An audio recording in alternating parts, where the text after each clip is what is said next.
नमस्कार।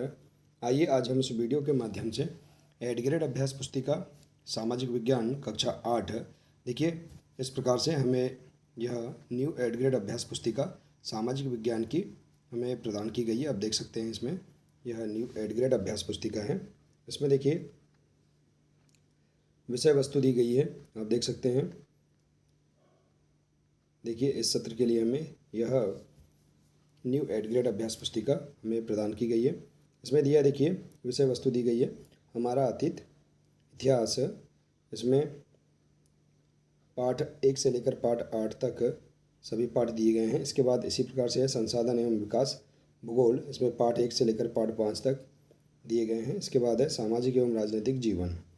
इसमें पाठ 1 से लेकर पाठ 8 तक दिए गए हैं। तो देखिए इनमें सभी अलग अलग चैप्टर वाइज सभी पाठों का संपूर्ण हल हम इस चैनल के माध्यम से समझेंगे। तो आइए देखते हैं हमारा अतीत इतिहास। इसके अंतर्गत हम देखेंगे पाठ 1 प्रारंभिक कथन कैसे कब और कहाँ।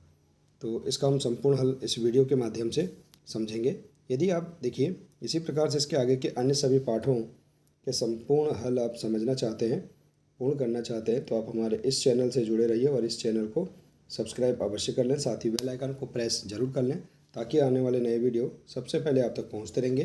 तो आइए देखते हैं अध्याय 1 प्रारंभिक कथन कैसे कब और कहाँ। देखिए इसमें पहला प्रश्न दिया गया है, सही विकल्प वाले प्रश्न दिए गए हैं। ब्रिटिश शासनकाल के प्रथम और अंतिम गवर्नर जनरल थे। तो इसका राइट आंसर है वारेन हेस्टिंग्स, लॉर्ड माउंटबेटन। इसके बाद देखिए ए नंबर का राइट आंसर है। प्रश्न दूसरा है ए हिस्ट्री ऑफ ब्रिटिश इंडिया पुस्तक के लेखक थे। तो इसका राइट आंसर है सी नंबर का जेम्स मिल। इसके बाद देखिए प्रश्न तीसरा है जब किसी देश पर दूसरे देश के द्वारा दबावपूर्वक आर्थिक सामाजिक और राजनीतिक परिवर्तन किए जाते हैं तो इस प्रक्रिया को कहा जाता है। तो इस प्रक्रिया को कहा जाता है, सी नंबर का राइट आंसर है औपनिवेशीकरण कहा जाता है। प्रश्न चौथा है महत्वपूर्ण दस्तावेजों को सुरक्षित रखा जाता था अभिलेखागार में, बी नंबर का राइट आंसर है। इसके बाद देखिए प्रश्न पाँचवा इतिहास के आधुनिक काल को विकास का युग क्यों कहा जाता है। तो उसका राइट आंसर देखिए इतिहास के आधुनिक काल में विज्ञान, तर्क और लोकतंत्र, मुक्ति और समानता जैसी आधुनिकता की ताकतों का विकास हुआ, इसलिए आधुनिक काल को विकास का युग माना जाता है। इसके बाद है सुलेखनविश किसे कहा गया है। तो राइट आंसर है सुलेखनविश या खुशनविशी ऐसे लोग होते हैं जो बहुत सुंदर ढंग से चीज़ें लिखते हैं। इसके बाद है प्रश्न सातवां अभिलेखागार में आप क्या क्या देख सकते हैं। तो उसका राइट आंसर है 19वीं सदी की शुरुआत में प्रशासन की एक शाखा से दूसरी शाखा के पास भेजे गए पत्रों और ज्ञापनों को आप आज भी अभिलेखागारों में देख सकते हैं।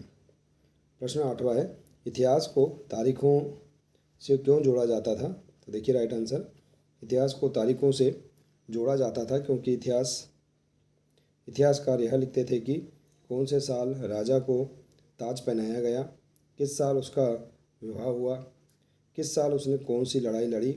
इस तरह की घटनाओं के लिए इतिहास को तारीखों से जोड़ा गया। इसके बाद अगला प्रश्न 9 छपाई की तकनीक के प्रसार से जनता को क्या क्या लाभ हुए।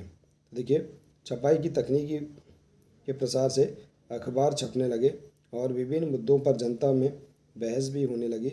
नेताओं और सुधारकों ने अपने विचारों को फैलाने के लिए लिखा, कवियों और उपन्यासकारों ने अपनी भावनाओं को व्यक्त करने के लिए लिखा। तो इस प्रकार से हम यहाँ पर इस प्रश्न का आंसर लिख सकते हैं। इसके बाद है प्रश्न 10 औपनिवेशीकरण से क्या आशय है। तो राइट आंसर है जब एक देश पर दूसरे देश की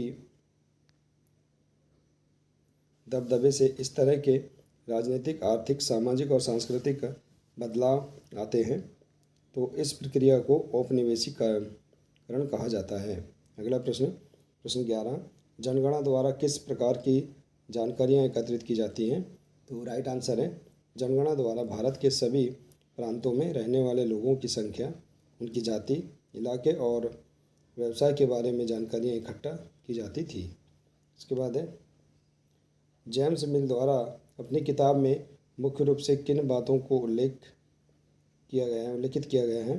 तो उसका राइट आंसर है जेम्स मिल ने अपनी किताब में भारत के इतिहास को हिंदू, मुस्लिम और ब्रिटिश इन तीनों कालखंडों में बांटा था।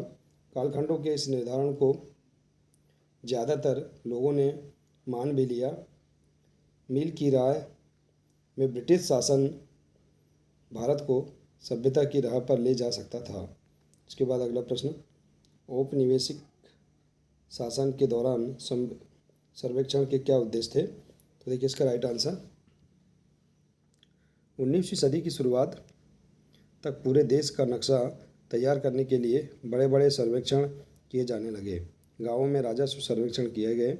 इन सर्वेक्षणों में धरती की सतह, मिट्टी की गुणवत्ता, वहाँ मिलने वाले पेड़ पौधे और जीव जंतु तथा स्थानीय इतिहासों व फसलों का पता लगाया जाता है।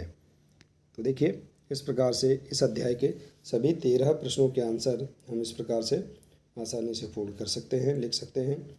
आशा है कि आपको इस अध्याय के सभी प्रश्नों के आंसर समझ में आ गए होंगे।